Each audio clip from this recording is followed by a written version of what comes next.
All right, so what's going on here? I think in my previous video I highlighted my fabrication of a frame table to build the project that I had designed.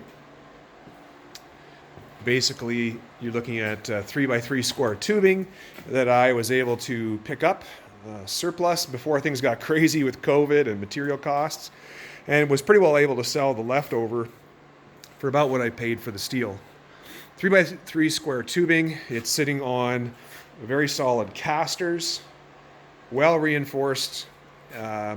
Basically used a laser level to get it all flat, then welded it together, flipped it over after putting the legs on. What we have here is a rear suspension from a 1965 Jaguar S type, which is basically like a Mark II. Wire wheels, independent rear suspension, inboard brakes, and that sort of thing. So just love the technology available to us. On the front, we have independent front suspension from the same car. In fact, this is the center of the S-Type, Jaguar S-Type, that I intend to use for things like doors and windshield and firewall. Much more to come from that. You'll notice I've been taking a million different measurements, trying to do some calculations. Those will be videos in the future when we make changes to try to make this all work.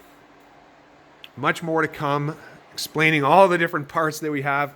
We'll be highlighting that. So at this point, what I'm doing is what you see there under the suspension, tacked to it, is a 5 by 2.5 square rectangular tubing, which I'm going to be used for the frame. And no, it's hugely over designed. In fact, it's bigger than a thick wall, but heavy is fine with me as long as it's strong.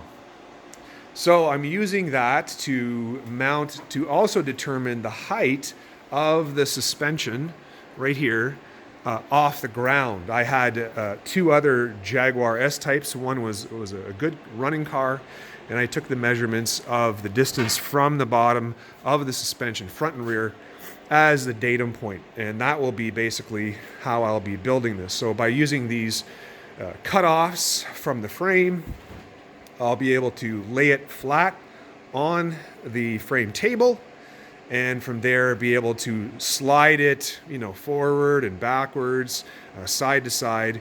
Once basically the firewall and everything is kind of out of the way, I can get the track, the distance from front and rear suspension correct, and parallel and square with each other. So that's what I'm doing right now, tacking on a couple of these tubings. Because of course there's no weight on it, it is sitting very high. So what I'll be doing is once I get those spacers underneath, I'll be knocking off the wire wheels on either side and laying it down on the frame table. Like I said, that'll be the same thing I'll be doing in the rear as well. It'll be a little bit more complicated because the frame is mounted,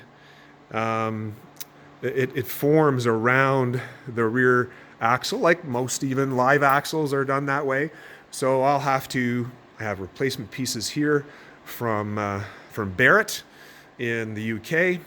They'll be going on there, be mounting the frame up and around, and again trying to set the distance underneath the frame of the rear suspension 5 inches off the ground. And from there, again, with the track width and everything parallel and straight, once that's all square, I can begin to build the frame and weld the frame all together.